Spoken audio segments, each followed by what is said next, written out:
I'm really surprised that even though Jesse brought up Shimmer at the beginning of this episode, that nobody thought about the horses at this point. Like, maybe somebody should run ahead and, like, bring the horses water. Like, what do they think they're doing at the music store? Like...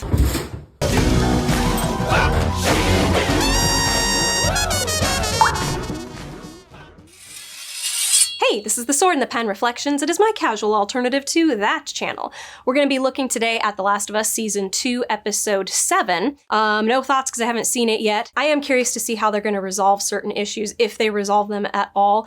Nothing that happened in the previous episode, as much as I liked certain parts of the previous episode, fixed the issues that I had with episodes 1 through 5. Like, the problems, especially with Ellie's character and the stupidity and a lot of the things that they do that don't make sense, those aren't fixed by the events that took place, the revealing events. Additionally, I do not understand the purpose of revealing that information then, like this late in the story. All it did was take away from the potential emotional resonance of the earlier scenes, like Tommy. Well, actually, there was nothing to fix Tommy and Joel. There was no scene with Tommy and Joel having a meaningful conversation in this season. And unless they're going to have a flashback in this one to show that there was one, but either way, it should have come before that scene. And then all the stuff with Joel and then being at the grave with the coffee beans, like all that, none of that was like emotionally resonant because the episodes, the events that happen in the episode right before today's episode weren't first. Like, they should have been first. So I don't understand what the purpose of putting this flashback episode, this last flashback episode, what was the point? And it doesn't fix Ellie. So anyway, let's just dive right on into it. But first things first, please like, subscribe, and comment. Even if you just add an emoji, it actually does boost this video in the algorithm and like push it out to more people. Or if you're feeling super generous, check out my Patreon, Ko-fi, or hit the money heart thanks button down below. You can become a subscriber. You can leave me a one-time tip. Anything is much appreciated and is helping me to pay off my dog's eye surgery. Also, I'm going to be opening up a $1 a month tier. I don't have that currently. The lowest I have is a $5 a month tier, but I'm going to open up a $1 one. So by the time you see this video, that should be there. Anyway, enough of that. Time to suffer. Ugh. Okay, first of all, I just loaded up the Max app, and this is what it has on. Like, I'm just happy. Like, yes, I forgot Jesse is in the game again now. Like, I haven't played the video game, but like, he's back in the show. Like, it's so much better having him around. So I'm happy. Here we go. This is gonna hurt. It already hurts. God! Can't let me die. Yeah, I know. No, you don't. Listen, if I pull it, it's gonna tear an artery. I need to push it through. How do you know that? What if it's the wrong way? I know where the arteries are. No, you don't. You're not a doctor. Dina, shut up! Oh, there you go. Bravo. Bravo. Well done. I got you. All right? I got you. Ah! No, have some, okay? No. It's gonna help. Have some. I said no. Oh, he knows. He knows. Just do it. Okay, right off, that first scene was, well, it started a bit rough, but it was great. Like, I love the premise of this first scene.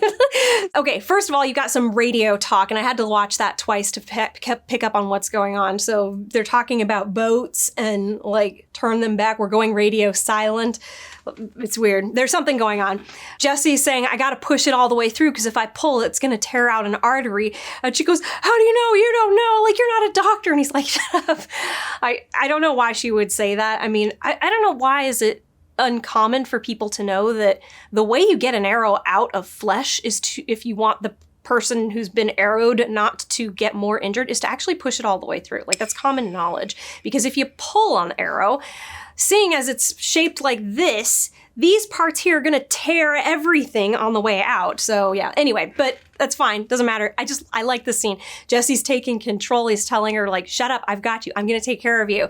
It's so nice to have another adult here. This was probably one of the better scenes I've seen in this show so far. So at least as far as intensity and action stuff is concerned, like, this is good. I'm enjoying it. I do wonder, though, they've got all the lights on and it's night. Like, people are going to see this. This big-ass theater building is all lit up. That doesn't seem like a smart idea. Even lights during the daytime is risky, but lights at night? Like, why don't you just turn on a big lighthouse searchlight? Like, just turn it on. Like, everybody's gonna know where you are.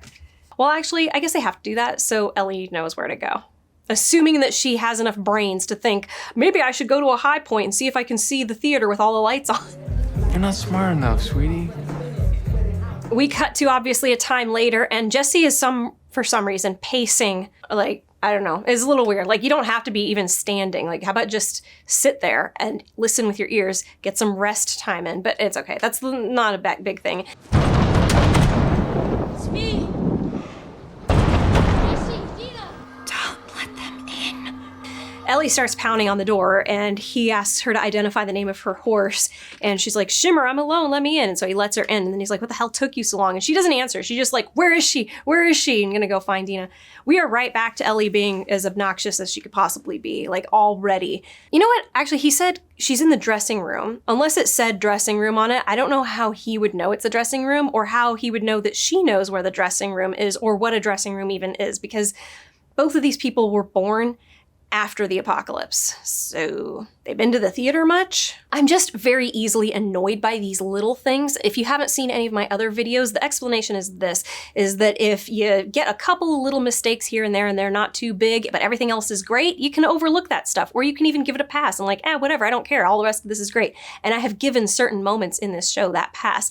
But at this point, there's too much. There's way too much stuff to forgive. My threshold of tolerance was crossed long ago. I'm done. I am done with any mistake. So I'm calling out everything I'm seeing as I see it. And you know what? It should go through several rounds of several people watching like this to find all the mistakes before it ever gets approved. Final script. Now let's film it. Like, that's where it should be before you film it. And obviously it didn't get to that because we're seeing so much. Anyway, whatever. Did Ellie and Dina leave the lights on at this place when they went on their little mission? Or did Jesse arrive at the theater with Dina and then go turn the lights on?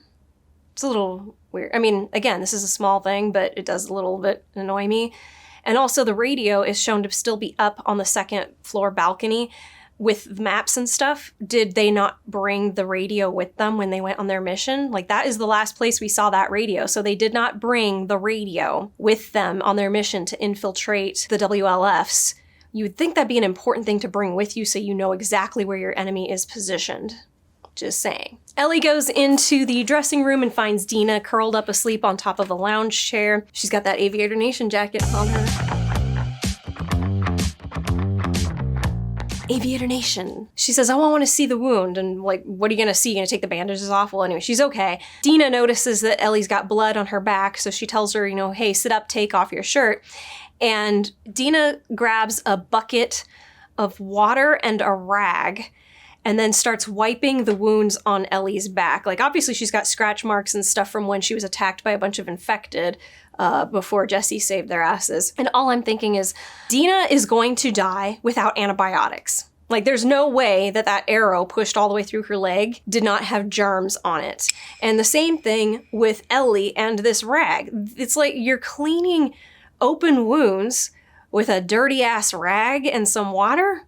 Like, I don't know, maybe they're implying that alcohol was poured into that water, but at this point, like, you should have poured some more. You've been sleeping. Whatever, I'm done. Moving on. Dina asks what happened, and Ellie explains, I found Nora, and she told me where Abby is. All she said was wail and wheel. Ellie starts talking about how disturbing it was, that she thought it would be really hard to get that information out of her, or to force her to speak. And she's like, but it was actually really easy. I just kept hurting her. And Dina's like, did you kill her? And she's like, no, I just left her. She was already infected.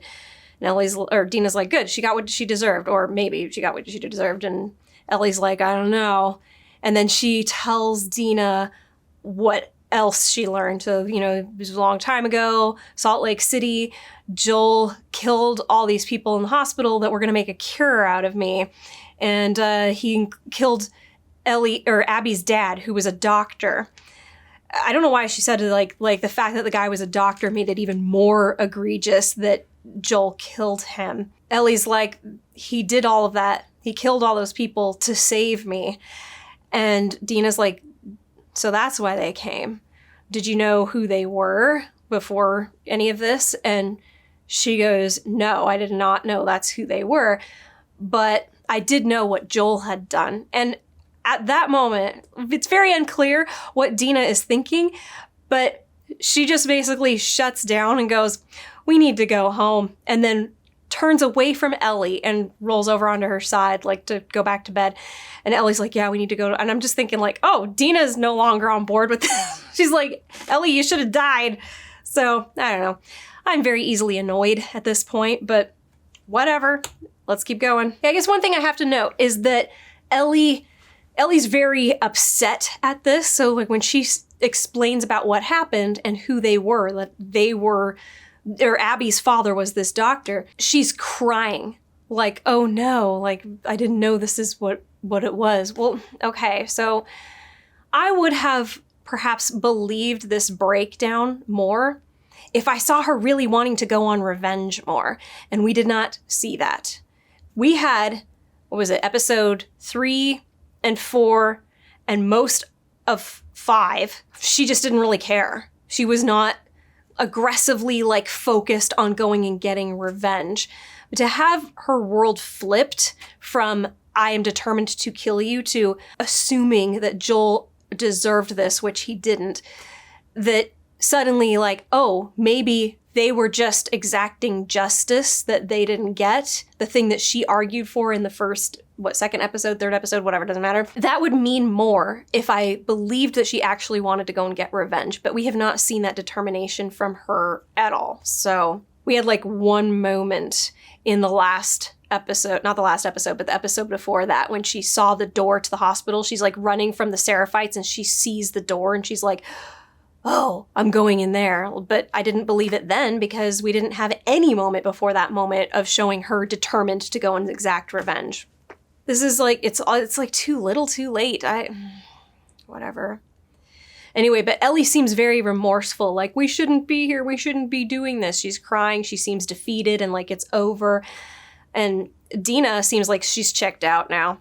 She's like, I'm not going on this mission. Like, no, we're done. This would be so much more convincing if I actually think Joel deserved to die the previous time, and if I believed that Ellie actually wanted revenge. Those two things would have made this moment better, but let's go. Next day, we are with Ellie, and she picks up the radio and turns it on and listens. Like, this is the first time we've seen her listen to the radio or care about what's on, like, whatever, the walkie-talkie. And she's out of bullets, so she asks, hey, Jesse, you got any extra 9mm? And he tosses her a whole cartridge. She's like, thanks.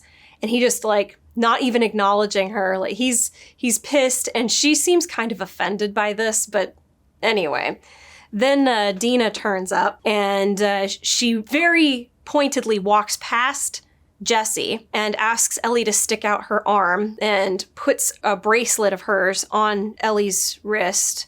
I don't see the significance of this bracelet. I'm guessing we're going to get what the significance of this bracelet is at some point in the future, just like how we got the significance of the coffee beans at some point in the future. Like, we didn't have, like, she put them on the grave and I'm like, what the hell is that? This means nothing to me. This means literally nothing to me. It's just the bracelet that she has. It's never been talked about before, so whatever. But yeah, Jesse notices this, and he's clearly insulted, but Dina's being kind of a bitch to him. I'm just saying. He saved your life. Literally saved your life a couple of times because you needed that arrow out and your plan was to pull it out. I guess that wasn't really her plan, but she didn't see why that was a dumbass idea. But yeah, Jesse's like, I can do this by myself if you want Ellie to stay. And Ellie's like, nah, it'll be safer if I go with you. No, it will not be safer. Jesse, I guarantee, will be in 10 times more danger if Ellie goes with him. So Ellie and Jesse are off to meet up with Tommy at the rendezvous point, and he's like, we'll be back before sundown if he's there. Whatever. He asks Dina if she's okay to barricade, and I'm like, how about go turn the lights off? Turn the lights, this giant beacon, here we are, turn those off. Unless you want her to go way down into the basement and turn the generator off, or her to hobble around the theater and shut off every individual light. But it did look like Ellie just threw a main switch and it turned everything on. So that's probably what would be easier. Oh, whatever. Anyway, they're off. Oh, pop some popcorn because this is about to get good. Okay, we're finally getting a couple of answers here. So Ellie and Jesse are walking down a street, and he's the only one armed and like ready to shoot if anything jumped out at them for some reason, because Ellie doesn't care. Anyway. Where's the rendezvous? Bookstore. You ever gonna tell me how you found the theater? You ever gonna tell me what happened to you last night? And then for no reason whatsoever, he tells her how he found the theater. We followed the likeliest path into the city. Found the place you stashed Shimmer. She's still there, doing all right. Not that you asked. Then we saw the WLF sign on the TV station. Figured that's where you went. Split up a 2-square-mile area around it and began searching. That's how I found the theater. Oh, you make it sound easy. It took 2 days and a lot of close calls. Thank you. I mean it, honestly. Now, first off, he says that they followed the most likely path into the city. Like, there's only one path into the city. Sure. And he says that they found the music store. Miraculously. But he says that Shimmer was there and was okay, and yeah, they didn't care about the horse. Poor horse. At least she says thank you. I mean, it's really not enough. Like, you're gonna have to spend the next 10 years making it up to Jesse, except I know he's going to die. There's no way Jesse gets out of this alive, and probably Tommy too, because Ellie is such a freaking moron. Look, I know you're angry. Last night, Dina said, I can't die. Not, I don't want to die. I can't. Oh, well, this just got interesting. Very interesting. And then I offered her whiskey and she refused. Dina, the girl who's never turned down a free drink in her life, seconds before I was gonna push a crossbow bolt through her leg. That's weird, I don't know why. Yes, you do. I'm not stupid and I'm not blind. Ellie, I see the way you two look at each other. It's different now. Yeah, and I bet she even tells you things she wouldn't tell me. Somebody's playing card of guilt. Like how she's pregnant. Oh, you were guessing? God. Look, she's obviously gonna tell you, so just act surprised, okay? None of this has to change things between us. She's funny too. That's good. Jesse is the only smart one. Like, he's able to figure out everything. He's able to manipulate Ellie into revealing or confirming at least that Dina is pregnant. He's definitely gonna die. Okay, what a freaking hypocrite. So Ellie's like, oh, she's obviously going to tell you, so just, act surprised, okay? Well, because she doesn't want the blame on her for telling this very important news to the father when it should have been Dina. Ellie is a freaking moron. And she's evil. She's like both, like stupid and evil. Everything changing doesn't have to change things. Well, how about this for something new? I'm gonna be a father, which means I can't die. But because of you, we're stuck in a war zone. So how about we skip the apologies and just go find Tommy so I can get us and my kid the out of Seattle. Oh, she'd make a big fuss. Ruthless. So hot. Thank you for Jesse saying this stuff. Somebody had to say it to Ellie. And it took, this is a nice thing to happen to a flawed character that needs to hear some hard truths that really are, each one is just a slap right in her face. But the thing is she was made to be so self-centered before this. Then she is hypocritical. And then she is only open to this, I deserve to be yelled at like this in this particular moment because of something that is so contrived, which is that Joel deserved to be executed for tortured and executed. So much potential, so poorly executed. That's all I can say. But thank God for Jesse saying this stuff. Somebody needed to say it to Ellie. And at least she's taking it like she should, like the shameful, coward, hypocrite, selfish person that she is. It's almost as if Ellie is learning that she's the side character in all of this. She is. She is the least important thing in this story at this point. I'm a little confused by this. First of all, they're walking right down the middle of the street, which is stupid, and I don't believe Jesse would do that. He's been too smart up until this point. But Ellie looks up and sees a mural of the prophet, and she goes, there's more than one of them? There's more than one mural? Does she think that people only paint single murals? I don't understand that at all. Whatever. And then Jesse goes, I guess so. Does he even know about the prophet? Did he have all the same encounters with that mural before? I don't know, whatever. Doesn't make much sense. This is just a case of the writers assuming that the characters know everything that the audience knows, but they should not know this. But okay. Just give it a minute, see if it dies down, and then we'll...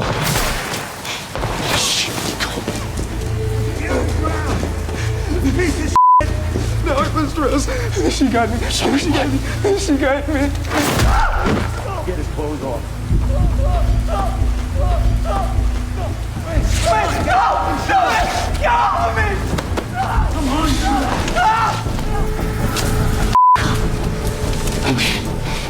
Ellie, Ellie! What? There were 6 of them and 2 of us. You What do you freaking think idiot. would have happened? Kid. Ellie, these people are shooting each other, lynching each other, ripping each other's guts out.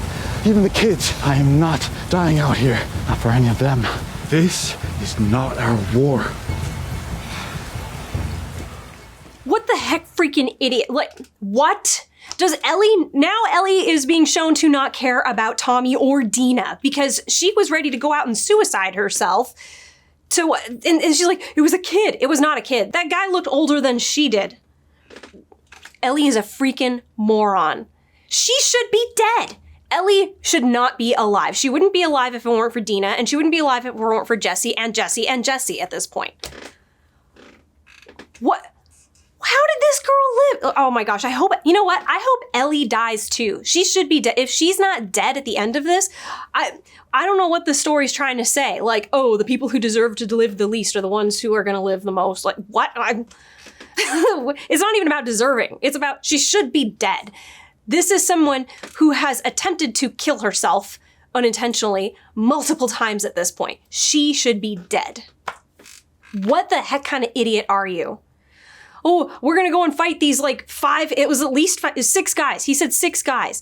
They were heavily armed. What, you've got a pistol. Oh, you're gonna win for sure. And you're just gonna march out there, you're, oh my gosh, what a freaking idiot. And it's like her regard for Dina completely went out the window. I don't even believe this kind of heroism for somebody else. Like she's gonna go out and save this kid, not a kid, but she's gonna like, totally put aside, she has been shown to be so selfish up until this point that I don't believe for 1 second that she would ever put herself on the line to go and save this kid when it would sacrifice her chances at saving Dina. Like what, Dina's just gonna die of infection at the theater, right? Oh my gosh, what a freaking idiot. I don't even believe she would put herself at risk to save some stranger.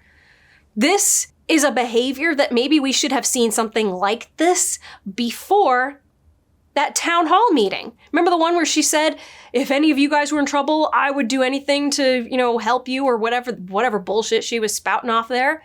If you wanted us to believe that in that moment, have something like this happen before that moment where, she's gonna idiotically go and try to save somebody else. Like show that she is selfless and would like go after somebody to help someone she loves and cares about. What is happening? I can't believe Jesse actually has to point out all of these issues. Yes, I can. She's a freaking moron. Oh, never mind. Okay, so we're checking back in with Isaac and then the lady who sent her son to go die. Like, I'm a little surprised. I thought that she sent her son to die like a few days ago, but thinking back on it, when Ellie did go down into the basement of the hospital, it looked like he'd been plastered on the wall there for a little while, like more than just a couple days, but she seems to be okay now. Like her son is dead, but she's like just going about business as usual. I would assume that she is so traumatized by what happened. Maybe she is like put off of higher duty at some point, and Isaac is the guy in charge of everything, but I don't know, I can get away with that. But either way, it's almost like they're not putting in her demeanor or how she behaves the tinge of this woman just literally welded her son into a basement where he was bound to suffer slowly and die, or possibly even not die, because we haven't established if you go unconscious just because you have been infected. Like these people might actually be conscious while they are doing all this stuff. Like that guy might be plastered to the wall, forced to inhale and exhale spores, and he can feel everything, but he can't do anything about it. That's like the worst nightmare I could possibly imagine, but she's fine. She's fine. I'm a little confused by what she means by the storm is a convergence zone and it's going to get worse. Is this weather engineering? I'm not sure what's going on. Like, what does that even, can someone explain to me what that means? I don't get it. We'll start the staggered loading. Any word on Abby? Not since yesterday, and we still haven't found Owen. Mela's missing now too. So her entire crew just disappears tonight of all nights. We still have Manny. Well, we have a lot of Mannies, don't we? And enough Owens and Mels, but only one Abby. Okay, guys, here's something else, too. I don't care about any of this, really. If I'm being honest, I don't care that much either. Right? Like, who gives a shit? I'm not really sure what's going on here. It seems like there's some sort of an event that's about to happen, some sort of a maneuver or whatever, and everybody's worried that they're going to die. And then Isaac is really upset that Abby and her whole crew has disappeared. And the lady who's talking to him is like, you know what, this is really freaking weird. Why are you obsessed with Abby? Like, what's the deal? And then she throws out this really awkward line, like, what, are you in love with her or something? And he's like, oh my gosh, what an idiot. And I'm kind of going, yeah, like, what an idiot. And then he goes, you know, we're probably going to die tonight. And Abby was like the hope for the future, the one who would step up and lead everybody after us. Why are you doing something that's going to involve all of you guys dying and then a teenager? Okay, I know she's supposed to be like 20 something or whatever, but she's like way too young, I'm sorry, to lead like an army. Like, this was a freaking army. We just saw an exterior shot. Like, there's a lot of these guys and you want this young lead. I don't know. Maybe they'll show us that she's like some super genius, amazing military leader that inspires inspiration, but like, or not inspires loyalty and bravery in her people that she's in charge of. But I didn't see that before. First of all, when she was like, they're all at the grave in episode 1, she wanted to go on this revenge quest or whatever, and it didn't seem like everybody was fully on board with that. Like, they actually convinced her to not go right away. And then we jump ahead to where she does go after Joel 5 years later, and it's the same group. And when they finally arrive at Jackson, they're like, no, we're not going to go and attack that thing. And while Abby's away, they're like, yeah, we're not doing this. And even her friend, the guy who was her friend, was like, yeah, don't worry. I don't think we're going to do this either. I'm going to go and convince her not to. And then when we jump ahead to when they actually do have Joel, they seem really disturbed by what she's doing. So I don't believe for a second that these people are loyal to her. Like, did she have some sort of magic charisma that inspires people to want to do what she wants to do? Because I just haven't been getting that. I get more the impression that she was kind of like Ellie, just like on her own, like psychotic, I'm going to go and exact revenge. And everybody else is like, well, I guess we'll go along, but not really going for it. Like, if she's a good leader, then she should have inspired everybody on her team to be just as evil and vindictive as she was. Like, she was really enjoying torturing Joel, which is very sadistic. Like, even when you want revenge, like, she was like bathing in his blood pretty much. If you want me to think that she was such a charismatic leader, I should have seen that she was that charismatic leader who like gets everybody to follow her and do this stuff. I just don't.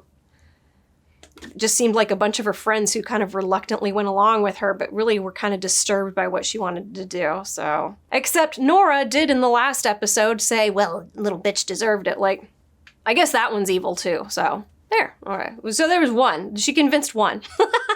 But oh yeah, so Isaac is like, man, you know, we go off and die or whatever and come, you know, she was supposed to be the one to take over. And the lady says, yeah, well, she and her gang, they've screwed off somewhere else. So maybe it wasn't supposed to be her. And then she leaves. Like, yeah, I mean, I'm on the side of this lady. She's the smart one, except for that stupid line about, what, are you in love with her or something? Oh my, that was such a like, it's like a teenager stupid thing to say.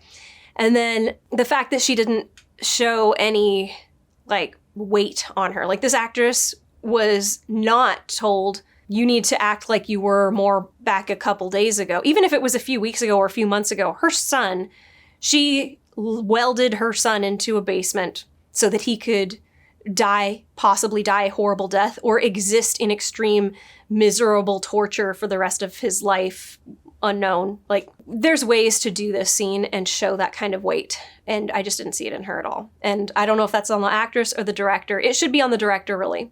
Like, hey, don't forget, you just did this to your son.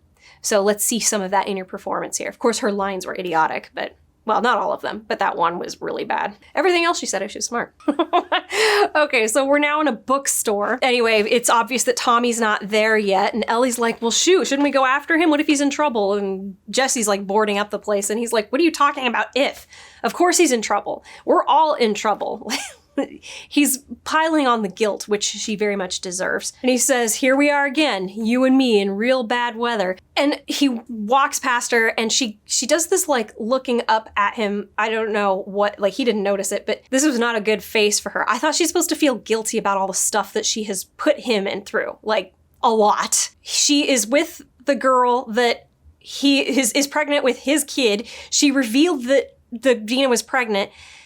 Oh my God, he came all the way here to save her and then was ungrateful to, like, this girl has absolutely zero right to show Jesse any attitude whatsoever. And then I love that we get a wide shot of this bookstore and you can see in a mural that it says, "Everything's got a moral if only you can find it." I don't know what the hell the moral is supposed to be in this story other than don't be a selfish sociopath. Is that it? Because everybody will hate you and want you to die? I think that's gotta be it. That's gotta be it. Don't be a selfish sociopath who doesn't care about anybody but yourself, because everyone who is watching you is gonna want to see you die. That's it. That's the moral. So Ellie wanders off and picks up a book called The Monster at the end of the book, or this book or whatever. I don't know. I've never read that one. But the real monster is she. You picked a good one. Should have thought of that. I don't know what the hell he means. I should have thought of that. You should have thought to pick up a book? What? I don't know. So Ellie seems to be, I don't know, gently trying to confront him, which I don't really believe that she has this in her, to know to do this, but whatever. She's like, "Look, about me and Dina, I don't really know what to say about that," but Jesse's just like, "Shut up." And he's like, "Look, we got a lot on our table right now. We got a lot going on. We've got a wounded pregnant girl, and Tommy might be dead, and we might be dead." And then he says, "So let me at least get this one off the table." And he goes, "Yes, I love her. Not the way you do." Wow. That's convenient.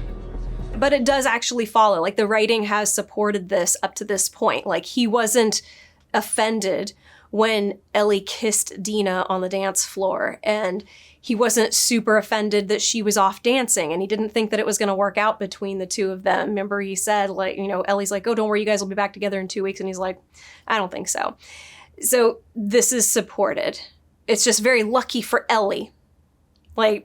She could have really pissed off and hurt this guy who did not deserve to be hurt by her especially. What the hell? Oh my gosh, they're going right back to making Ellie look horrible.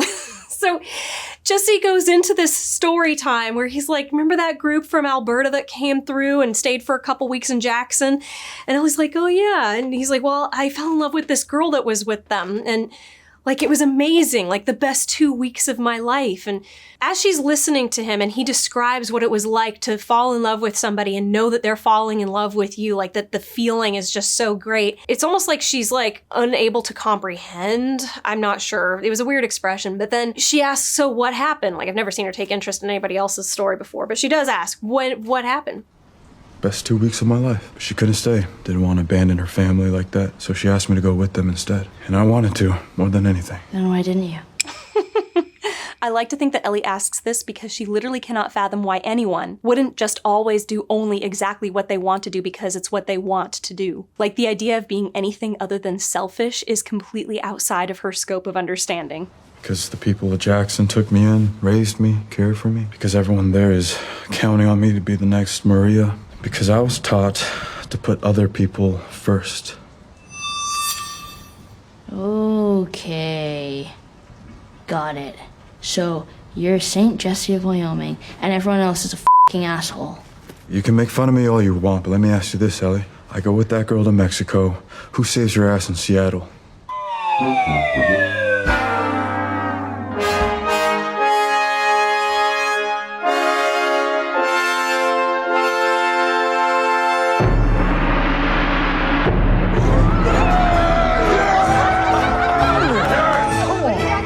See Ellie melt into this she despises him, "Oh right, so Jesse's a saint, Jesse, Saint of Wyoming, and everybody else is a freaking asshole." I'm like, "Oh my gosh, yes, Ellie, you specifically are." Jesse is so dead. He is dead. There's no way he's gonna die in this episode. That's what's gonna happen. There's no way he lives through. This is a goodbye. Oh my gosh. Wow, Ellie deserves to die so hard. She's a sociopath. She cannot see that. How could you hear that story and all you can take away from it is wow, you think you're so special. She's evil. Oh my gosh, I want Ellie dead so bad. Please die. Please die, Ellie. If she doesn't die at the end of this story, what was the point? I go with that girl to Mexico. Who saves your ass in Seattle? And then he brings up, if I had gone with her to Mexico, who would have saved your ass in Seattle? And that moment, that truth is given zero time to sink into Ellie's thick skull because she's still sitting there with that despised look. She hasn't even started to like melt into the, oh yeah, I am an asshole. I am super selfish. And yeah, it's a really good thing that you sacrificed your own happiness because now I would be dead. Oh my gosh, she should be dead. She needs to die so bad. But yeah, they get interrupted by the radio. Of course, interruption again. So on the radio, there's 2 guys calling saying, hey, we're being pinned down by a sniper. He's not a Scar. I don't know who he is. Like, send backup, send backup. And Jesse figures out where they are because, of course, he knows how to read a map and Ellie doesn't. And yeah, I'm just annoyed that Ellie's moment where she could think, like, hello, pause, think, you are a selfish bitch. What she was not given that moment.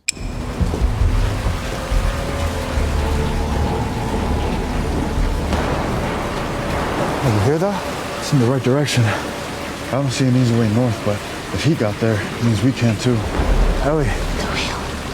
The whale. What? She's in the f***ing aquarium. Who? Abby, the one who killed Joel, she's in the aquarium. It's too far to swim. We need a boat. What are you talking about? What? Oh, Tommy's over there. That's where we're going. You don't know that's him. Yes, we do. We don't, and even if it is, he's got them pinned down. For now, they called for backup. Then he'll pin more of them down. And I want to know that I can count on you. And I swear, if someone hurts any of you, or the people you love, you can count on me. But what if he's in trouble? What if? He is in trouble. We're all in trouble. I know him. He would want me to do this. And that one? Liar. I just don't want her to go down the same paths that Joel did, coming up with justifications and such. All he was really doing was lashing out. And Jesus Christ, if 3 more people had voted with you, you'd be coming with me. He didn't vote for you. He didn't vote for you. I voted no. Yes!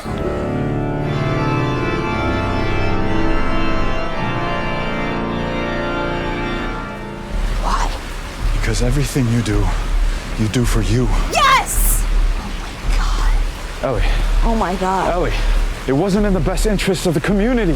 The community! All you do is talk about the f***ing community, you hypocrite! Well, I don't think that we're strangers to each other. That's what holds all this together. But I am asking you, please, not for me, not even for Joel.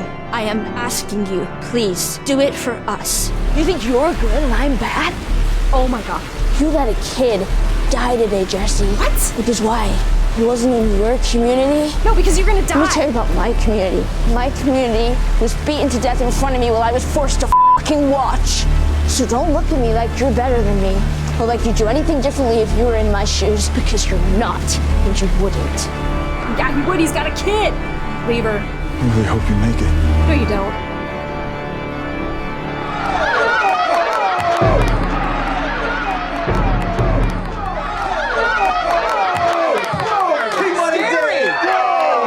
I cannot believe how idiotic Ellie is. She's a sociopath. This is proof. This is proof that she's a sociopath. She was just told this story of selflessness and could not understand it. She could not understand what it means to, like, sacrifice your own wants for the community, the better of the community. And then here, like the hypocrite that she is like ready to give up on Tommy, her uncle, like that. We don't know that that's him. She's like trying to justify her reasons for going and getting revenge. Oh my gosh. Apart from the fact that this urgency is just a huge contrivance, because she found out that Abby was at that aquarium yesterday. So the chances that she's there now are probably just as good as they will be in a few hours from now. She's not bothering to consider the possible cost of this. Why not rescue Tommy first, then go to the aquarium? Maybe Tommy will want to go with you. By prioritizing going to the aquarium over rescuing Tommy, Ellie is literally saying that she would abandon the man who is basically her uncle, who came all the way to Seattle just to save her life in his time of greatest need. She would abandon him. Why? So she can go kill Abby, because that is more important to her than his life. In other words, she would rather Tommy die in his mission to save her life than let Abby live for maybe a couple hours longer. Or if she gets away, I don't know, a few days longer. Maybe she did consider this and has made her choice.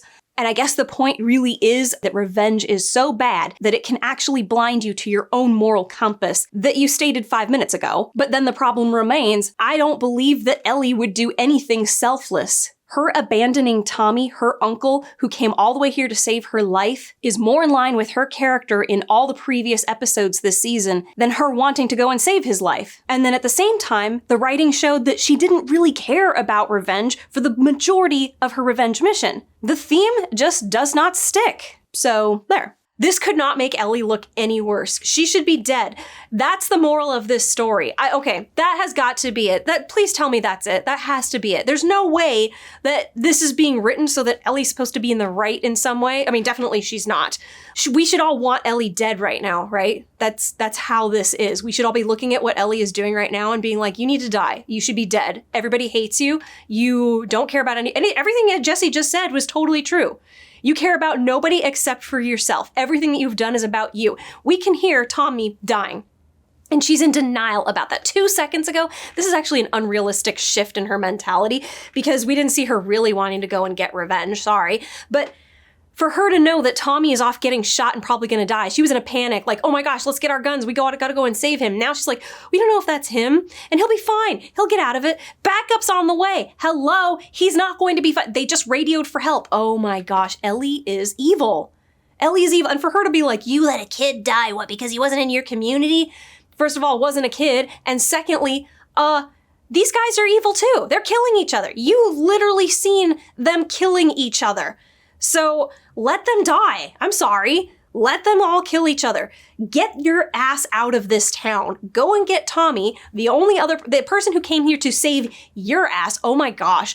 Tommy came here to save Ellie and she won't even return. Like, she has no responsibility to anybody. She literally doesn't give a shit about anybody but herself. Wow. I really hope that's what we're supposed to feel. And if it is, what is the point? I can't see that this has been written for us to feel anything other than Ellie deserves to die. We should all want her dead. We should all be cheering for her to die. And what's the point of that? You're gonna make a story of a character we want to die and then what, she doesn't die? Like, what is the moral of this story? Good guys never win. Like, the bad guys are the ones who, like, hopefully she dies and we all are cheering. We're like, yes! That's the moral of the story. Be like this and we will all want you dead. And I am so glad that Jesse just like, fine, you're on your own, goodbye. Like, he is doing the only morally right thing here. He is going to save Tommy, who only came here to save Ellie and Dina. And Ellie can't even, like, what the hell is the point of this story? I would really like to hear what the intention was in this story. It seems obvious that there's some sort of a moral that they're trying to get across because they literally plastered that across the wall in the scene immediately preceding this one. Everything has a moral if only you can find it. What the hell is the moral here? What the hell is the moral? Can someone please tell me? Like, is there an interview or something with Neil Druckmann that says what the moral of this story is supposed to be? Because I'm really struggling to see any moral other than if you are like Ellie, you deserve to die and everyone will be happy. Ellie straight up lies and says that Tommy would want me to do this. No, he would not. He like tried to stop you from going and doing this before. And then she's like, you would be coming with me if it weren't for, 3 more people voting with you. And then I love that Jesse's like, no, I did not vote for you. I cannot believe Ellie and how incapable she is of even the slightest bit of mental put yourself in the other person's shoes. Like, she cannot see how insanely hypocritical she is being here and how incapable, this is like, I do not see how anybody could take anything away from this except that Ellie does not deserve to live. She should not live. She should be dead. And we should all rejoice when she is no longer on the face of the earth. Sorry. Especially when she is faced with everything that she has heard and everything. And she's like, F the community? Seriously? This is why Jesse voted no and was right to do so, because this is who you are. You think you're good and I'm bad? You let a kid die today, Jesse. Which is why he wasn't in your community? No. He let a kid that was not a kid die because there was no way you guys could have entered that situation and come out alive. It was suicide. So what? Should we die to gain what? Nothing. There was no chance you could have saved that kid that was not a kid. And then Tommy would be dead, and then Dina would be dead, except Dina would die from a very slow infection that she's definitely going to get. She will die sick and in a fever, alone, dehydrated most likely. And well, I guess she could go outside and open her mouth while she lays on the ground face up, but I cannot believe how stupid this situation is. Like, it's too obvious what the wrong choice is here, that Ellie looks like a psychotic idiot to be saying the things that she's saying and doing here. So don't look at me like you're better than me, or like you'd do anything differently if you were in my shoes, because you're not, and you wouldn't. He would do something different from you if he was in your shoes, because he's a good person, because he would see that there is a pregnant girl, a baby, there is a baby that is going to die if you die. Like, somebody else's life, she's like the embodiment of selfishness at this point. She is literally incapable of putting other people ahead of herself or even at her same level. She's literally prioritizing her desire for revenge over a baby's life. And she can't see how that situation before with the kid was sentencing a baby to death. I don't know, this is... Please die. Please let Ellie die. Also, I gotta mention here, so she said, looks like we need a boat to get to this thing, and I've watched the end of the next scene. She's trying to get a boat to go over there. Why do you need a boat? Just like walk. Just walk along the shore and walk. Like, there's rocks literally right there. I mean, even get there and then maybe like, oh, whatever. I don't know why. Like, she comes out on the shore and is like so far away from it and is like, oh, we'll just take one of these boats right here. Like, thank goodness there was some sort of a soldiers on patrol in their boats thing going on. Like, obviously they're going somewhere probably to kill Seraphites. Thank goodness that was going on and that they left one boat. That was convenient. They took all their boats except this one for some reason. But why didn't she just walk out to this aquarium? Oh yeah, we did get a shot of Isaac shaving for some reason, because he's going on this mission thing. And Dina sitting on the balcony watching the door of the theater, obviously like hoping that nobody breaks in while she's there, because she literally will just sit there and die. Like, she has no hope if somebody breaks in. And it looks like she's turned on most of the lights off, except for one downstairs and one where she's at. I don't know why she didn't turn them all off, but like, that must have been tough having to go and shut all those lights off, just saying.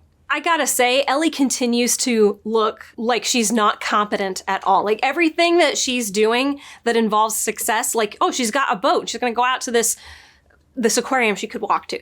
It's lucky for her that these guys were going on some sort of a boat mission, because she would not have access to boats. Like, why did she need a boat? I don't understand why she needed a boat. And if she was looking for one, why would she look for one so far away from where this aquarium joins on the land? Oh, whatever. Yeah, it's definitely some sort of a sneak attack, because as all the boats load up with what looks like explosives and they take off, they shut off their lights. So this is a sneak attack on the enemy. And she is ridiculously far away from the aquarium at this point. Like, the flash of lightning that reveals how far away it is. Like, why would she have gone looking for a boat over here? I don't understand. I guess it was like, Jesse said there were 2 piers.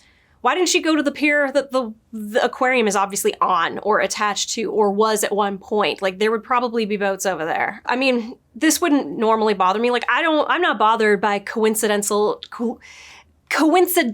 incidences like this where, you know, they're going to battle on the same night that she's going to go and do this thing. But I just have no tolerance for plot conveniences like this anymore. She's also lucky that nobody was left on the pier to, like, see her climb into this boat and start it. Like, amazing. She knew how to start it. I guess if you know how to start a gas-powered generator, you would know how to start a motor. But she knows how to navigate a boat. Like, did they do a lot of boating in Boston? Maybe. I guess maybe. But then in that case, how come she's never seen a tank up close before?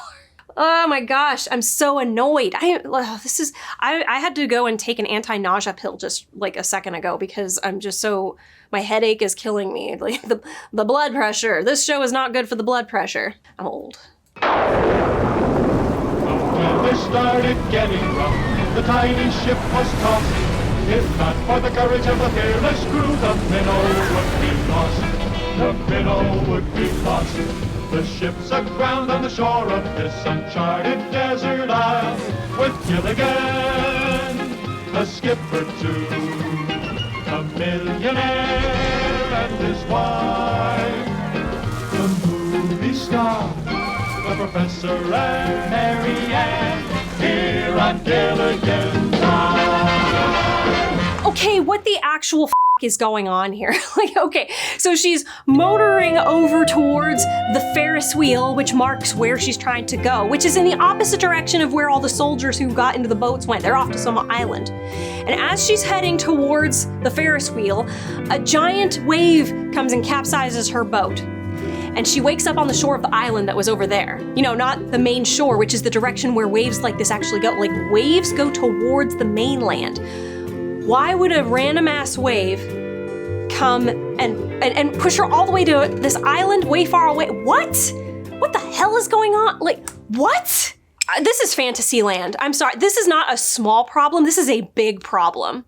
This makes zero sense whatsoever. Zero sense. And normally I would let something like this go because I'm like, well, they haven't been specific about where things are. But I'm sorry, the wave was going towards the mainland. That's how it works, not towards some freaking island way over there. And yet she ended up in the direction of the island, which was the opposite direction she was trying to go, and also the opposite direction of where the wave was going. Like, what? What? This is so stupid. The fact that she even lived long enough to get from where she was. She had been motoring for a while in one direction. The fact that she survived a torrential ocean long enough to get to an island that looks like, from some of these shots, well more than a mile away. Even if it was a half a mile away, have you ever tried to swim a half a mile? It's insanely difficult.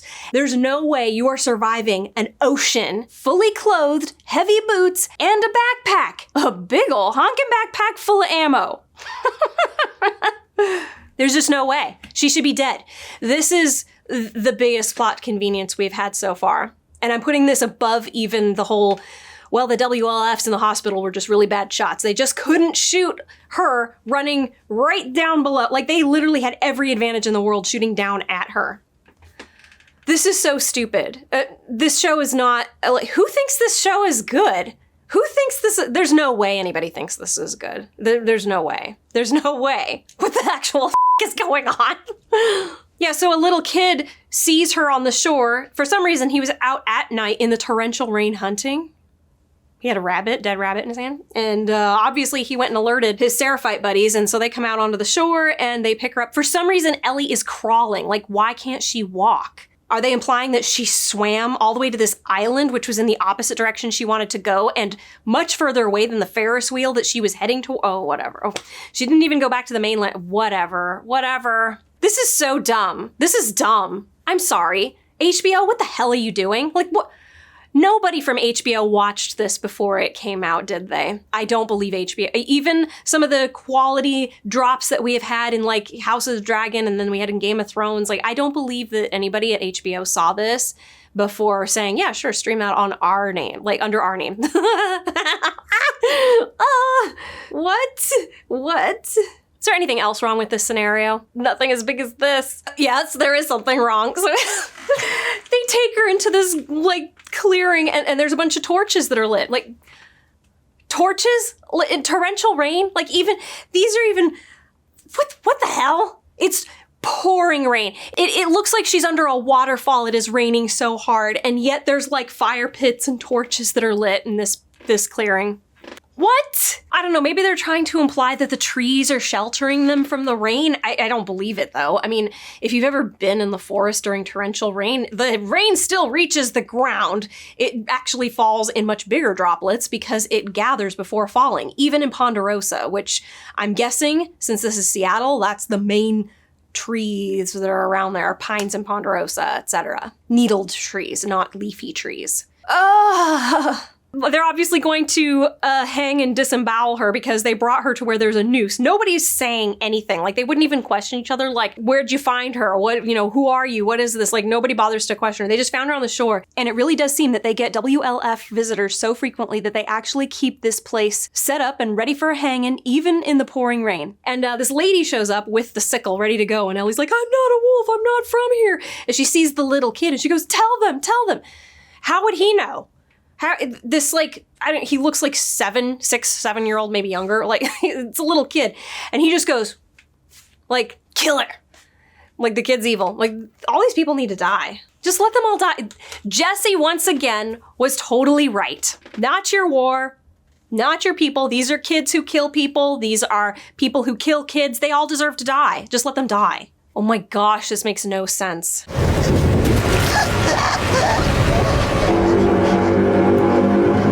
The village! Leave her! Okay, so they are hanging her. They've got her strung up. They've got her toes just barely touching the ground. No, she's off the ground now at this point. And the lady is about to come over and sickle her in the gut, right? First of all, it's a little odd that they're struggling to lift her up, like, when they didn't before with the bigger guy. But okay, well, I guess they had him on a bucket, but whatever. Then a horn blasts, and I swear this horn sounds exactly like the horns that the tripods blew in War of the Worlds, you know, the Tom Cruise one, which I actually love that movie. I don't give a shit what people say. It follows the story in the radio play, like, well, they've added more, but that's how they go. The aliens go because of germs. I thought these people didn't have technology. What kind of horn are they blowing? Oh, maybe it's like a horn sort of like the one in Helm's Deep when Gimli went up to the tower and blew the horn when they like sounded the charge, you know, we're gonna go out and meet our death. The village. The village! Leave her!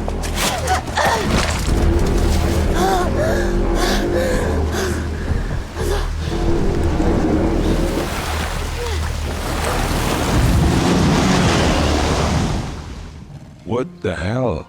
Oh yeah, so instead of finishing Ellie off quickly, like she's a potential enemy, like you guys thought she was a WLF, they're like, oh no, the village, leave her! And they just drop Ellie and run off towards the village.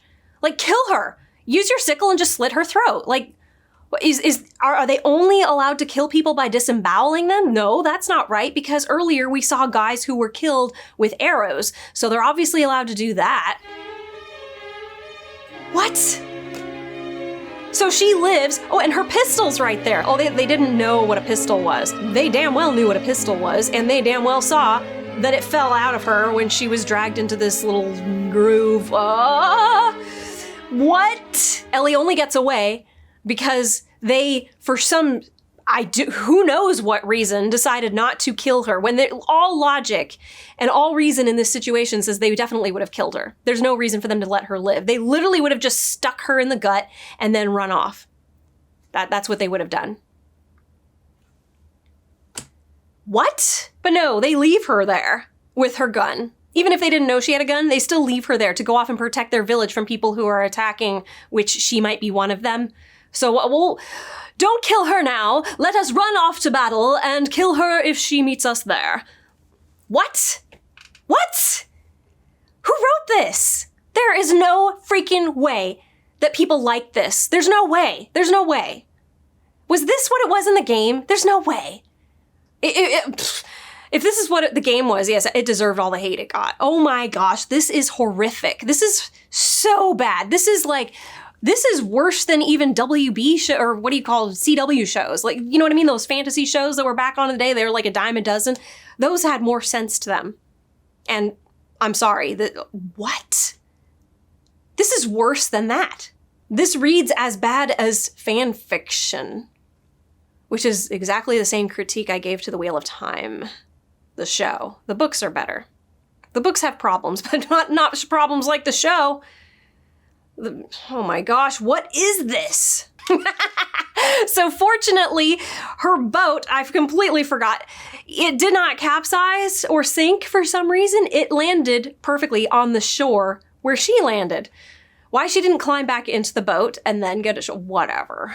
But anyway, so she picks up her pistol, runs back to the shore, climbs in, pushes the boat out and climbs in, and off she goes. What was the point of this? What was the point of why? Why did we do this? This is the equivalent of obviously a side quest, except there was literally no quest. They just magically shoved her onto this island that was well over a mile away from the direction she was going. Oh my gosh, this is unbelievably stupid. Now she's back on track, exactly where she was literally 2 minutes ago. Why did we do that? I would have told the writer of this, don't have that happen. Don't do that. This is the worst thing you could do here, because it will be completely pointless. Like, what was the point of this? I guess to show Ellie that, like, oh, you thought that kids are all innocents, and that's why you justified to yourself, like, oh, this kid who was not a kid, we should have gone and saved him. Well, here's an actual kid who's just as evil as any of the WLFs that you saw before. He wanted to have you disemboweled. He was like, yeah, kill her. Like, no thought, nothing, no compassion. Everybody in this show is evil except Jesse. Jesse needs to get Dina's baby the hell out of Dodge. And Tommy. Get Tommy out of there too. Oh, I have a headache. Seriously, what the freaking hell was the point of this whole detour? Like, ugh. She looks back over her shoulder and sees some explosions going off at the island. Great. Everybody's dying. I hope everybody dies. I hope everybody dies. Ellie, you are pointless. It just doesn't get any better. So she climbs up onto this aquarium and whatever and gets up on the roof. And right as there's a lightning flash, you can see that this aquarium is still attached to the mainland. Like, this is on a pier that still goes out. What the actual f***? The whole point of her getting on that boat was so that she could go to that island and see the stuff that's going on there before she gets here to the aquarium, which there was no point to that at all. What the actual was going on here? Like, what? What? Okay, let's assume that we wanted to have her see the child sentence her to death, okay? I'm assuming that was the main point of this, was for her to have that little, you wouldn't save a child because he wasn't part of your tribe, that little bit. Like, so we wanted to show that this child's evil too. So if that's what you wanted to do, why not just have her caught by the Seraphites in some other park or something, which is still stupid, but it was stupid for them to be allowed to exist and to have, like, ceremonial hangings and disembowelings right next to the hospital, like literally up against the hospital, whatever. But that would have been less stupid than what we've done with this boat thing. But the whole reason they had her go to get a boat was so that she could do that thing on the island with the child. So why not just have her on foot getting caught and dragged off to some park somewhere else in the city where they could disembowel her, and then she gets away from that because the WLF start attacking. That would have been so much better. That would have been so much better than whatever the hell this was. And I wouldn't have had them leave her so that they could go and, you know, fight over there. Like, just leave her, let's go fight elsewhere. Maybe she'll come and fight us when we get over there, but let's not fight her and kill her here. I would have her about to be strung up and disemboweled when, like, maybe the building that they are in or something like an RPG hits and it knocks everybody over and out and she escapes during the chaos. Like, I would believe that far more than what just happened. This is so stupid. This is worse than anything I saw happen in Wheel of Time. This is, like, definitely the worst high-budget science fiction / fantasy anything that I've seen so far in the last 3 or 4 years, at least. Can I think of something that was worse than this before that, even?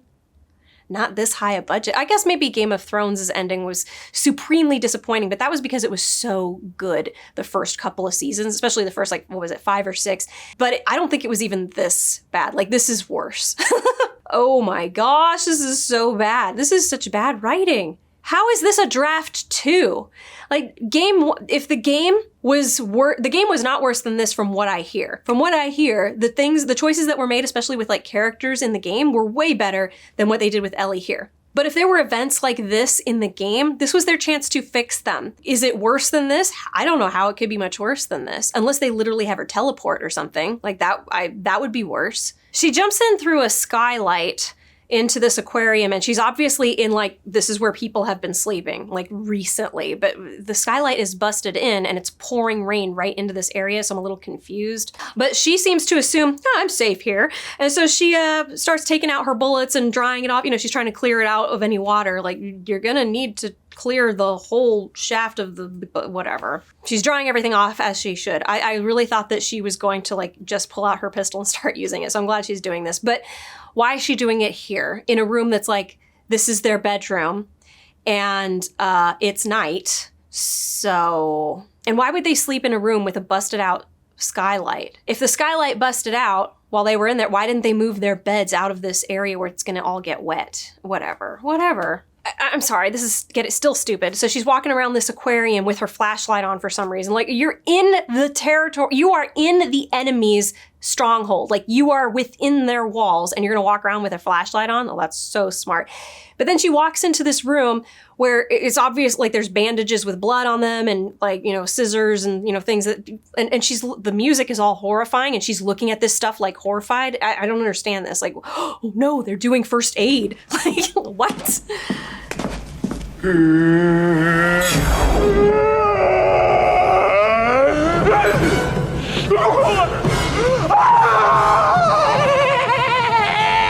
Something wrong, Mr. Ventura?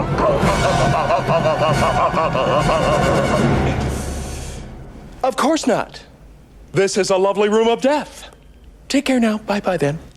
If there was like limbs or something laying there, I'd be like, what the hell? Like, is this another cannibal situation? But she's horrified that they do first aid, I guess. But she's still going. She's still walking through this aquarium with her flashlight on. So she comes across Owen and some girl, I don't know. It's the one that was doing the medical stuff before, but for some reason they didn't have her being the medical one in the hospital, whatever. And they're in some sort of a dispute where Owen, the beardy guy, wants to go and do something with Abby or for Abby, but he's got to go behind enemy lines. And the other girl's like, well, I'm not going with you because it's Abby. And he's like, well, I'm going because it is Abby. And I'll just go and do it alone like I always do. Whatever. Then they notice Ellie. I can't believe that Owen was like, you gotta be kidding me. Like, he's shocked that the girl who said, I'm going to kill you, you are going to die, actually showed up to kill them. None of this makes sense. First of all, at least Owen starts bargaining for his life. He's like, remember, I'm the one, like, who kept you alive. Like, you were alive because I convinced the others. I can't remember, but I do remember something about him, like, saying, hey, she had nothing to do with this. We're just here for Joel, something like that, whatever. She asks him, where is Abby? And they're like, we don't know where she is. And she's like, yes, you do. You were just talking about her, so where is she? And then she sees the map, and she goes, all right, you, to the girl, bring me that map and point to where she is. And she's like, and then I'm going to have you point to where she is on the map, and it better match or you're both going to die. And then Owen's like, she's just gonna kill us anyway. Like, don't do this. And she's like, Ellie's like, no, I'm not, because I'm not like you. What? What? She was upset when she realized that they were here, like they went and killed Joel because Joel had killed Abby's father. So she's here to kill them, even though she just recently determined that, oh, they actually had a good reason for killing Joel, which I don't believe the good reason, but like, what? Where's her logic here? And yeah, don't believe her. Definitely don't believe her. She's going to kill you anyway. You're going to tell her where Abby is, and then you're going to die. 3, 2. I'll do it. I'll do it. I'll show you. Slowly. Slowly. Whoops! Oh,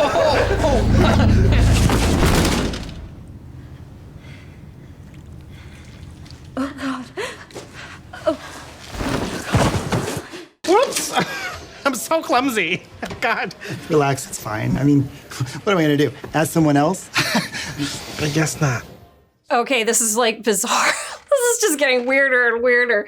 But so, anyway, Owen's like, okay, I'll do it. And like, because Ellie was counting down, 5, 4, 3, 2, 1. And so he reaches over to get the map, and she's like, slowly. And then he quickly makes a dash for his gun and is gonna shoot Ellie. I think he does shoot, because I hear 2 gunshots. I've rewound the scene now twice. He fires, but misses. And then she fires, but gets him. And it goes right through him and through the neck of the girl that was behind him. And oh, big surprise, she's pregnant.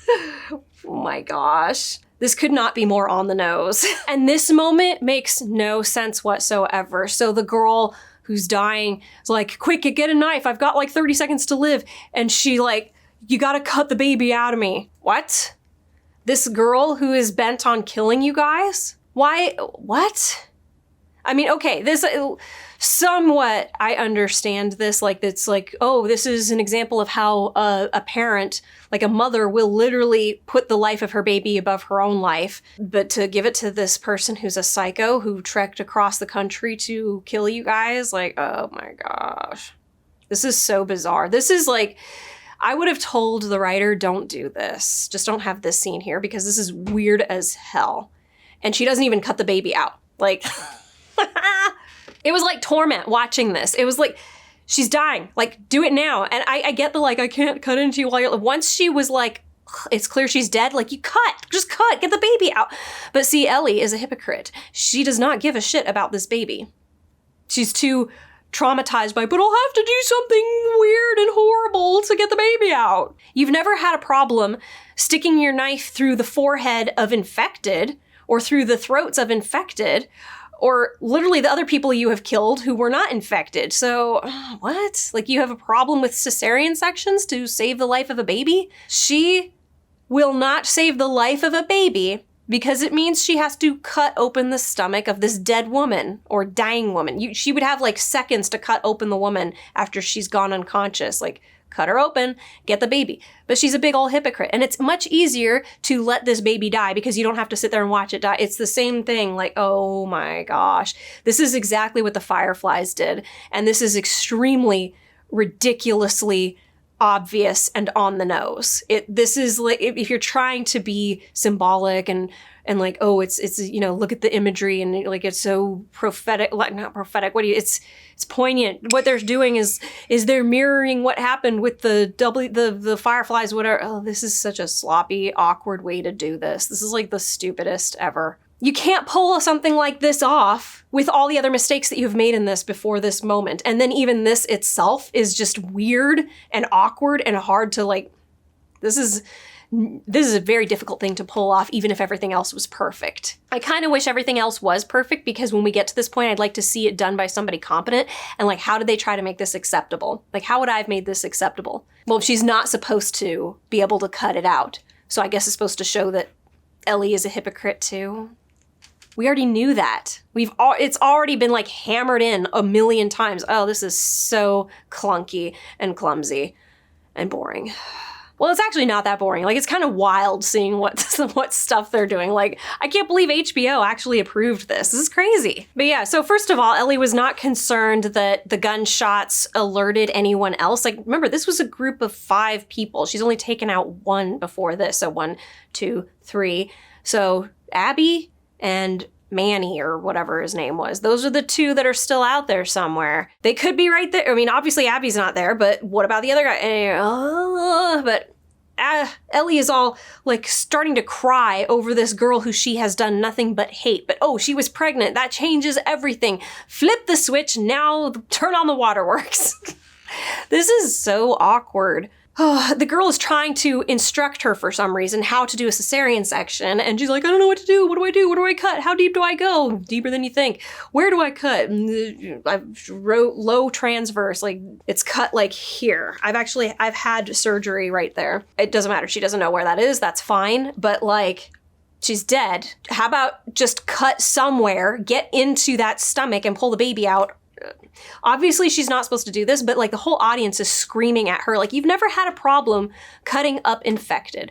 Why now do you have a problem cutting up this girl who you have supposedly done nothing but hate for the last 5 episodes? You were literally on a revenge quest to kill this girl. Oh, it makes no sense. Oh, it makes no sense. And I didn't believe her for a second that she wasn't going to kill these 2 because I'm not like you. I'm a better person. I'm a good person. Even though I abandoned Tommy and endangered Dina and endangered everybody who's ever been on patrol with me and literally endangered all of Jackson. Oh my gosh. What a freaking hypocrite. I hope she dies. I really hope that Ellie dies at the end of this. She needs to die. And if she doesn't, then what is the point of any of this? Even if she did die, what was the point of this? This is no point to this story. It's a bunch of people who deserve to die. That's it. Ellie!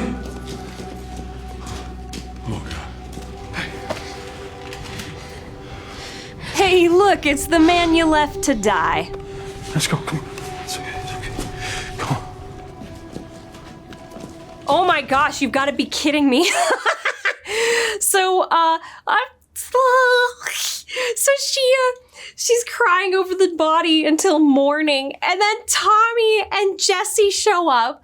Like, obviously, Tommy was like, no, we've got to go and save her. She went to the pier, like, let's go and get her. And I'm guessing they didn't take a boat. Just guessing, because you didn't need to. Oh my gosh. I like that Jesse, so Tommy the new father figure now, picks up Ellie in a comforting way and takes her off. And Jesse's just sitting there and looking down at the dead body of this pregnant girl. And I'm sure he's thinking, this is how Dina's going to end up. Dina's going to die too now. I'm just guessing Dina is going to die also. There's no way. Like, definitely Jesse is going to die. Tommy probably. And now Dina too. They're all going to die. Gosh, I hope Ellie dies. Please let Ellie die. If she lives, there's literally no point to this story except to, I don't know, make people angry. Like, why? What's the point? What? Okay, so they go back to the theater, right? And thank goodness Dina's still alive. And she lets them in and, you know, she's like, oh, thank God, Tommy, you're okay. Ellie's like traumatized. And so she's walking in. And then we cut to Tommy and Jesse coordinating what their plans are. Like, we're going to have to wait until morning because it's way too rainy out there. We can't move Dina. Why are all the lights on in this place? You guys are a beacon just asking to be attacked. Like, they're definitely going to be found and attacked. Like, this is it. This has got to be it. This is the last episode, right? You can't go out on this note because it's stupid as shit. And then Tommy, seeing that Ellie is all like bummed and sits down like she's all dejected. He's like, hey, it's okay. They were part of it too. Like, you did the right thing. What? You abandoned Tommy to go get revenge because going and getting revenge was more important to you than Tommy's life. And she has the gall to say, but Abby gets to live. Yeah. Are you able to make your peace with that? Guess I'll have to. Yes, you will.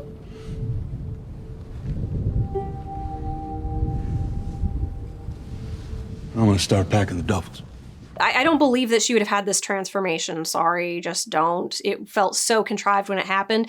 And then she looks over at Jesse, who is avoiding eye contact. I don't know why. He's done nothing wrong. Like, he went to go save Tommy, obviously, and tried to save Ellie, but she was determined to go kill herself. And she survived by sheer dumb luck. Oh my gosh, this is so stupid. Thank you for coming back.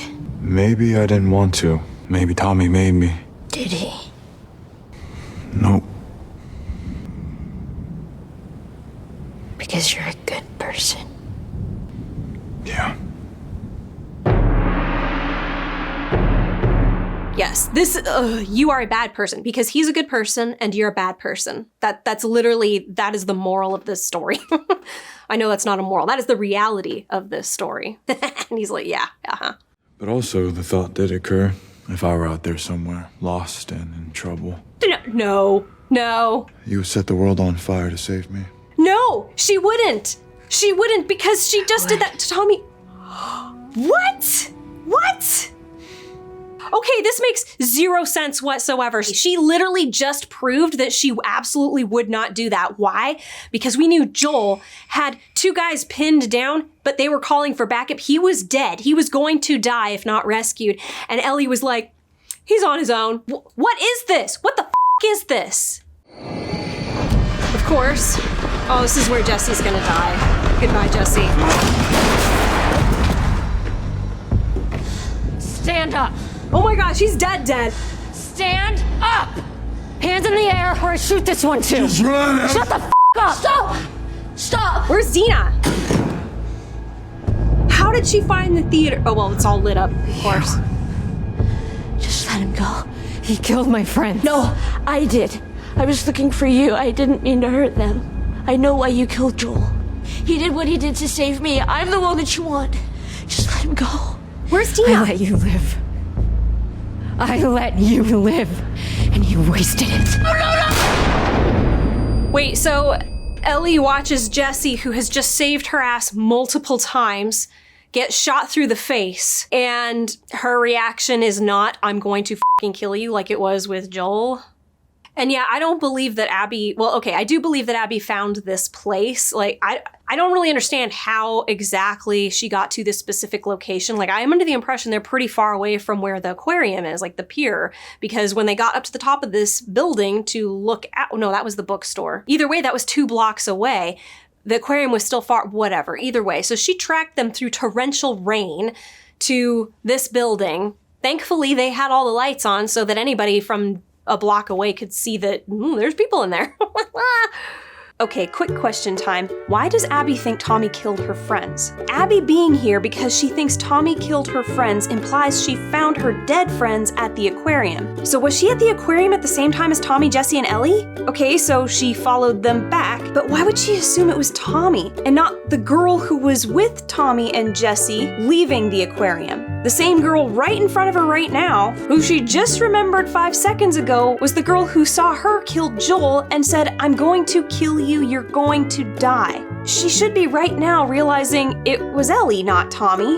Okay, wait, maybe Abby didn't get to the aquarium until after Tommy, Jesse, and Ellie left it. But then why would she suspect Tommy, and how would she have tracked them all the way here, all by herself, from the aquarium in this weather? I know I've already brought that up, but that's like, what?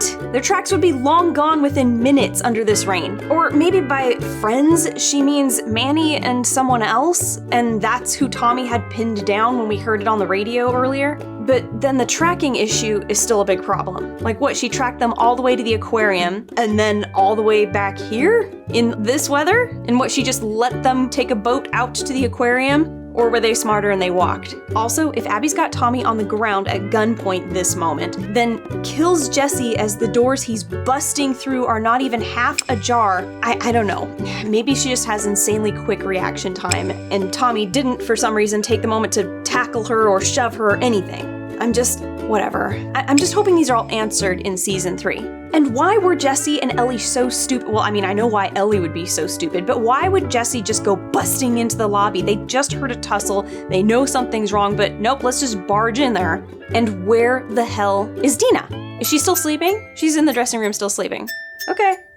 And then you've got Ellie here going like, he wasn't the one who killed your friends. It was me. I didn't mean to. It was an accident. And I know why you killed Joel. You know, he did what he did to save me. I'm the one that you want. So she's like offering herself. First of all, when she was confronted with, we did that to Joel because he killed Abby's dad and all of the hospital folks were our friends, she still tortured Nora instead of doing the merciful thing, which would have been put her out of her misery because she was going to turn, die like infected.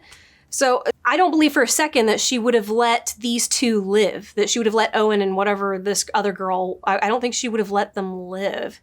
So I don't believe for a second that, it was an accident, I didn't mean to hurt them, I was just trying to find you, you were the only one I wanted to kill. And this doesn't make any sense. There is no consistency with this character. I don't get this. This is dumb. And it ends with Abby saying, I let you live and you wasted it. Well, you're doing the same thing here, Abby. This is so stupid. And then you hear a gunshot. She's aiming right at Ellie. And Ellie's like, no, don't kill me. Like, you just offered yourself. Like, this is, And then you hear a gunshot, which I'm 100% sure that it wasn't Abby's gun firing. This would have been Dina. Dina's somewhere, unless she's dead on the couch behind Abby here. Like, because what is she doing? She's just hanging out somewhere. For Abby to say, I let you live and you wasted it, like, you just did this. You lived even though your dad was killed, so you went and got revenge, and that's what you wasted it. Okay. And then she said, I'm gonna come and kill you guys. So you let her live, and then you go home, and then she comes to get revenge on you, and you're saying you wasted it. Like, you're basically saying about yourself, I wasted my life. Now you here, your friends were just killed, so you're coming here to exact revenge. Like, what is the point of this? This is so stupid and cyclical. Like, what? This, and if that's the point of all of this, it's very sloppily executed. This is all so contrived. All these lines that Ellie's giving don't make any sense. And she's not screaming for revenge for Jesse, who just got killed. Oh my gosh, this is so stupid. There's so many better ways that this could have been executed. Anyway, it blacks out, and then we're with Abby waking up on the couch, and we're obviously back. At least it says day 1, so I don't know if this is like the same day 1 as a couple of days ago, day 1, like we've jumped back to that point, or if we're even further back. I don't know, probably back to day 1. We're back to day 1 so we can see. So we've had a day 1 and a day 2, And then we've had this episode. And then the next one is going to be back to day 1. So like, 4 days ago or 3 days ago, whatever, it doesn't really matter. But yeah, so Manny is the one who woke her up, and he's like, Isaac wants to talk to us. And she goes out into this stadium that has been converted into like this sheltered area where there's like a compound of some kind. You've obviously got houses and some agriculture happening and a water tower and windmills. And anyway, and then it ends with, day 1, the end. I need somebody to tell me what is the moral of this story? Like, what is the point of this story? Because it's very hard for me to determine what it is even supposed to be. I mean, revenge is a bad thing, and it's destructive, and evil, horrible people do it. Like, that, okay. If this was attempting to give a complex look at a certain scenario here, this was just done in such a clumsy way for all the reasons that I have mentioned in the videos before this and in this review. One of the best ways to show that revenge, I think, is a bad thing is to show how it destroys somebody who's good. Not to just take somebody who's bad and then like, oh, now she's gonna go do revenge. Even though you already want her to die, she's going to learn the lesson that revenge is bad, because that seems to be where it's going. Revenge is bad. And she was already bad before that. It didn't make her badder. I did not believe that this was a lesson she learned. I didn't even think she wanted to be on revenge. It's very clumsy. There's so many issues with this story, and it's at such a deep level in this writing that this feels like a draft 1 for me. I have said this about The Wheel of Time, the show. It feels like a draft 1 for a fan fiction. This feels like a draft 1. The problems are so big and so blaring, and it totally takes away from any motivation to watch this show. Like, why would anybody watch this? I mean, unless you just like to see people you can't stand, I don't know, go out and destroy good people's lives. But see, she wasn't competent. I couldn't even root for her competence. And I mentioned that in the video before. I was so happy Jesse came onto the scene because, like, finally, somebody who's competent. And I brought up what my brother said about a lot of the time when you have an enemy, like a villain who you're cheering for, you're cheering because they're competent. Not every time, but a lot of the time it's because they're competent and you're just rooting for competence. I can't even root for competence here because she's not competent. She survived due to luck, and so many events in here happened out of magic, like that whole island thing. I do not understand what the point of this story is. Is it to make me mad? What, make me mad at bad storytelling? That's what I'm mad at. I'm mad that this was so shitty when I was expecting it to be good. Anyway, I'm done. I have a very bad headache now at this point, and I don't know. I'll probably watch, because it's obviously going to do now from Abby's perspective. That was the thing whatever. And this was the season finale, apparently, so we're going to get another season. And somebody on one of my comments today said that there's going to be a 4th season. Okay. The only person I cared about is dead now, so what are we going to do? Tommy? I'm going to dive into Tommy. He's dead too. Tommy's going to die. I don't see how he lives in this situation, so. In fact, the gun going off was actually Abby killing Tommy. And that is why Ellie was going, no, no, no, no, no, because the gun was aimed at her. And then Tommy tackles Abby, and Ellie sees Abby turning the gun towards Tommy, and she goes, no, no, no, no, no. Oh my gosh, it's so predictable.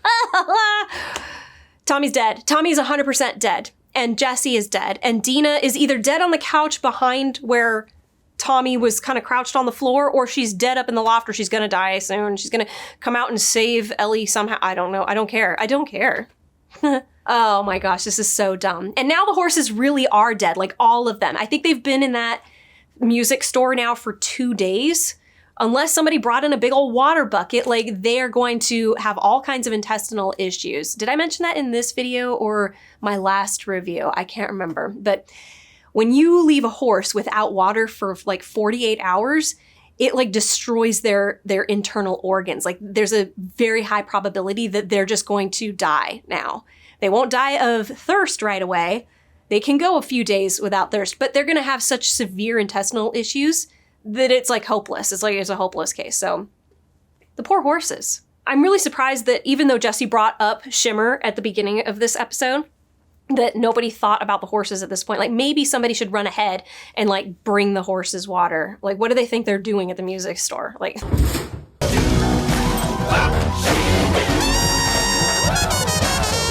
Anyway, That's it. That's all I got. I'm done. So please like, subscribe, and comment, even if it's just with an emoji. It does boost this video in the algorithm. Otherwise, if you're feeling super generous and you have the means, check out my Patreon, Ko-fi, or hit the money heart thanks button down below. You can become a subscriber. You can leave me a one-time tip. Anything is much appreciated, even $1. And I don't know if I mentioned it at the beginning of this, but I am planning to open up a $1 a month tier, which will, I don't know what benefits it'll have, but I'll give something, probably like access to the Discord or something. We have some fun conversations in there. And if you're a Bender tier, which is $7 a month, we watch movies together every month. Like we get on and watch a movie totally above board and talk about it and stuff. It's fun. Anyway, that's it. That's all I got. I'm just done. I don't want to talk about this stupid show anymore. It's so stupid. Like, please tell me that the game is better than this. Oh yeah, I am going to review the game. I will do that probably next. That's probably what I'll do next. But I need a break. I need a small, like at least a couple of days after I'm done editing this video to not have to do that. Like nothing Last of Us, please. I don't know. The game sounds better than this so far. So that's it. Be better to yourself than this show was to you.